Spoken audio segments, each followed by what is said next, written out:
శ్రీ గురుభ్యో నమః. శ్రీమాత్రే నమః.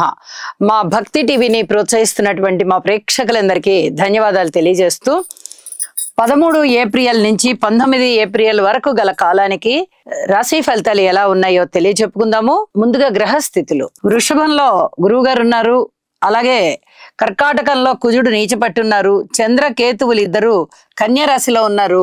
బుధుడు నీచలో ఉన్నారు. శుక్రుడు ఉచ్చలో ఉన్నారు. శని రాహు రవిలతో కలిసి మీనరాశిలో. ఇక వారాంతానికి వెళ్ళేటప్పటికీ చంద్రుని యొక్క స్థితి ధనుసు రాశిలోకి వచ్చినది. రవి గారి యొక్క స్థితి తన ఉచ్చస్థానమైనటువంటి మేషరాశిలోకి వచ్చి ఉన్నది. పంచగ్రహ కూటమి కాస్త చతుర్గ్రహ కూటమి అయినది. అయితే ఇక్కడ గురువు గారి యొక్క దృష్టి కేతువు మీద పడుతోంది. అలాగే శని రాహు శుక్ర బుధ ఈ 4 గ్రహాల యొక్క దృష్టిలు కూడా కేతువు మీదనే పడుతూ ఉన్నాయి. ఇక గ్రహస్థితులలో ఇతరత్ర గ్రహస్థితులలో ఏమన్నా మార్పులు ఉన్నాయా అంటే ఏమీ లేవు. ఈ దృష్టుల ఫలితానికి వస్తే కొంచెం ఆధ్యాత్మిక చింతన బాగా పెరిగేటటువంటి పరిస్థితి కనిపిస్తోంది ప్రజలలో. అలాగే మానసిక ఒత్తిడి కొంచెం పెరిగేటటువంటి పరిస్థితి కనిపిస్తోంది. కొన్ని భయాలు, ఆరోగ్యానికి సంబంధించిన భయాలు, అలాగే పితృవర్గానికి సంబంధించినటువంటి ఆందోళనలు, మాతృవర్గానికి సంబంధించినటువంటి ఆందోళనలు మనస్సులో ప్రేరేపితం అవుతూ ఉంటాయి. అయితే ఇది అంత భయపడవలసినటువంటి గ్రహస్థితి అయితే కాదు. గురువు గారి యొక్క బలము చాలా బాగుంది. కేతువు మీద దృష్టి పడుతోంది. అట్లే శని గారి దృష్టి, బుధుని దృష్టి, శుక్ర రాహువుల దృష్టి కూడా పడుతూ ఉంది. వీటి వల్ల ఏదైనా ఇబ్బందులు ఉన్నా కూడా గురువు గారి యొక్క దృష్టి కూడా పడుతూ ఉన్న చేత కేతువు గారు చాలా బలోపేతం అయిపోయి ఉన్నారు. కాబట్టి ప్రజలెవరూ కూడా భయపడాల్సిన అవసరం లేదు. ఇది రాశులతో సంబంధం లేకుండా ప్రతి ఒక్కరూ కూడా తమ తమ ఇష్ట దైవాలని పూజించుకోవాల్సిందిగా, హనుమాన్ చాలీసా చదువుకోవాల్సిందిగా సూచన చేస్తున్నాను. ఇక గ్రహ సమ్మేళనాల విషయంలోకి వస్తే ఒక ముఖ్యమైనటువంటి మార్పు ఇక్కడ జరిగి ఉన్నది. రవి రాహు కలయిక జరుగుతుంది. అలాగే శని రాహు కలయిక జరుగుతుంది. అలాగే శుక్ర రాహు కలయిక జరుగుతోంది. బుధ రాహు కలయిక జరుగుతోంది. 4 గ్రహాలు రాహుతో కలిసి ఉన్నాయి. 1.5 సంవత్సర కాలం, ఇంచుమించుగా 1 నెల తక్కువగా ఈ కాలం నుంచి, అంటే 1 సంవత్సరము 5 నెలలు, ఒక 17 నెలల కాలం నుంచి ఇంచుమించుగా రాహు గారు అక్కడే ఉన్నారు. గ్రహాలు కలుస్తున్నాయి, చంద్రుడు వస్తున్నారు వెళ్తున్నారు, అన్ని బాగానే ఉన్నాయి. కానీ ఇన్ని గ్రహాలు కలవడం అనేది ఇప్పుడే. పంచగ్రహ కూటమి అంటే 5 గ్రహాలు కలుస్తూ ఉన్న కారణం చేత, అందులోనూ రాహుతోనూ శని గారితోనూ కలుస్తూ ఉన్న కారణం చేత ఇక్కడ చాలా ఇబ్బందికరమైన పరిస్థితులు అయితే ఉండబోతున్నాయి. ఇక్కడ రవి రాహు కలయికను తీసుకుందామా అంటే పితృవంశ దోషాన్ని సూచిస్తున్నాయి. తప్పనిసరిగా తండ్రి గారి వైపు కాస్త బలహీనం అవుతారు. అలాగే స్తోత్ర పారాయణాలు చేసుకోవాలి. పోనీ శని రాహుల కలయిక తీసుకుందామా అంటే ఇక్కడ కర్మకారకుడైనటువంటి శని గారు 12వ స్థానం. చూడండి, ఇక్కడ రాశులతోనూ వాటితోనూ సంబంధం లేదు. ఈ రాశి చక్రంలో 12వ స్థానం అయినటువంటి గురు గ్రహ అధినేతగా ఉన్నటువంటి మీనరాశిలోకి వచ్చారు. అంటే ఇక్కడ కర్మ ఫలం ఏదైతే ఉందో అది అనుభవించేటటువంటి స్థానం అన్నమాట.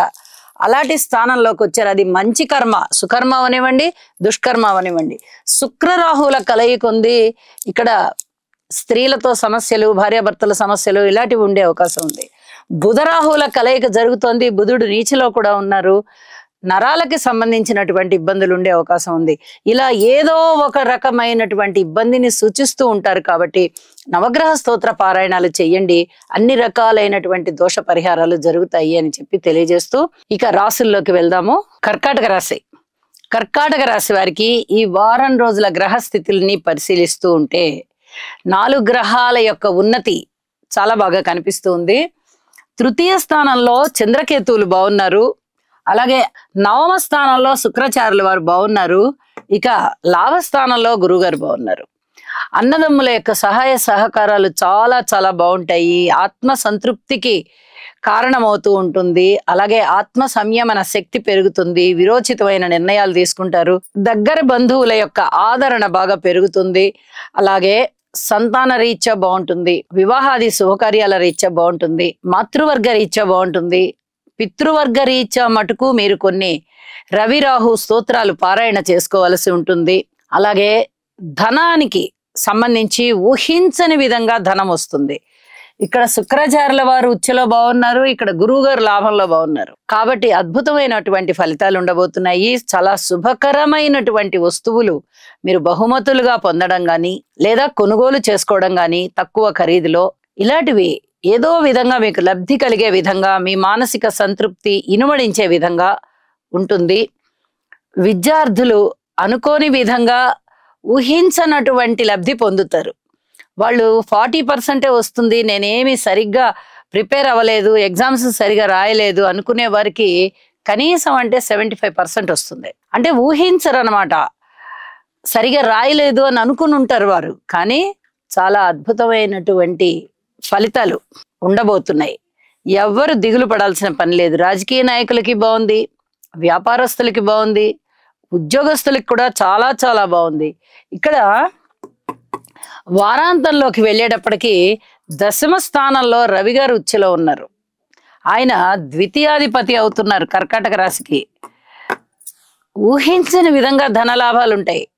ఈ ధనము ఎక్కడి నుంచి వచ్చింది, ఎలా వచ్చింది అనేది మీరు అసలు ఊహించలేరు. అట్లాంటి ధన లాభాలు అన్నమాట. పట్టని వచ్చేస్తుంది మీకు ధనము, లేదా ఏదో ఒక ప్రమోషన్ వస్తుంది, లేదా ఉద్యోగంలోనే చాలా సంతృప్తికరమైనటువంటి జీతం పెరుగుతుంది, బాధ్యతలు పెరుగుతాయి, మిమ్మల్ని గుర్తిస్తారు. ఏ విధంగా అయినా సరే మీకు చాలా చాలా ఆత్మసంతృప్తి కనిపిస్తుంది. రవి గారు ఇక్కడ ఈయన గురించి ఒక్క 2 పాయింట్లు అయినా చెప్పుకోవాలి మనం. ఇక్కడ ఎన్ని రకాల గ్రహాలతో కలిసి ఉన్నారండి? రాహుతో కలిసి ఉన్నారు, బుధుడితో కలిసి ఉన్నారు. ఈ రెండు కూడా కొంచెం ఇబ్బంది పెట్టేటటువంటి గ్రహాలు. శని గారు అంటే ఒక 20 రోజులు అయింది వచ్చి, కాబట్టి అంత చాలా చెడ్డ ప్రభావం ఎక్కువగా ఉంటుందని చెప్పడానికి రాదు. కానీ నీచ బుధుడితోనూ రాహుతోనూ కలిసి ఉన్నటువంటి రవి గారు తన యొక్క కిరణాలని పూర్తిగా కోల్పోయి ఎటువంటి ప్రభావము లేకుండా కూర్చొని ఉన్నటువంటి వారు ఇప్పుడు ప్రభావవంతమైనటువంటి రాశిలోకి, తన రాశిలోకి, ఉచ్చ రాశిలోకి వచ్చేసారు. ఆయన దశమంలోకి వచ్చారు, ద్వితీయాధిపతి అవుతున్నారు. కాబట్టి కర్కాటక రాశి వారికి అద్భుతమైనటువంటి ప్రయోజనాలు ఉంటాయి అని చెప్పడంలో ఎటువంటి సందేహం లేదు. అలాగే చంద్రుని యొక్క పరిస్థితి కూడా షష్ఠ స్థానంలోకి వచ్చింది, తృతీయం నుంచి షష్ఠంలోకి వచ్చింది. ఇది కూడా చాలా చాలా చెప్పుకోదగినటువంటి గ్రహస్థితిగా తెలియచేయచ్చు. ఇటు రవి గారు బాగున్నారు, ఇటు చంద్రుడు బాగున్నారు, గురువు గారు బాగున్నారు, శుక్రాచార్యుల వారు బాగున్నారు. జీవితంలో కావలసిన శుభాలన్నిటికీ అంకురార్పణ జరుగుతోంది. ఇప్పటి వరకు ఏదైనా మొండిన పడి మాకు ఈ పనులు అవ్వలేదండి, ఆ పనులు అవ్వలేదండి, మాకు ఉద్యోగం రావట్లేదు, మాకు వివాహం కావట్లేదు, మాకు ఇంకా సంతానం కలగట్లేదు, మేము ఫలానా పని అనుకున్నాం మాకు కావట్లేదు, ఇలా నిరాశలో ఉన్న వాళ్ళకి ఇప్పుడు ధనం అనే అన్ని పనులు ఒకసారి అయిపోయే పరిస్థితి ఏర్పడింది అని చెప్పి తెలియజేస్తున్నాను. అలాగే నవగ్రహ స్తోత్ర పారాయణ చేసుకోండి, ఇష్టదైవాన్ని పూజించండి. మరింతగా మీకు కలిసి వచ్చే కాలం ప్రారంభమైంది. ఆల్రెడీ మీరు ఆ ఆనందాన్ని అనుభవిస్తున్నారు, దాన్నే ఇంకా కొనసాగించుకుంటారు అని చెప్పి తెలియజేస్తున్నాను. శుభం.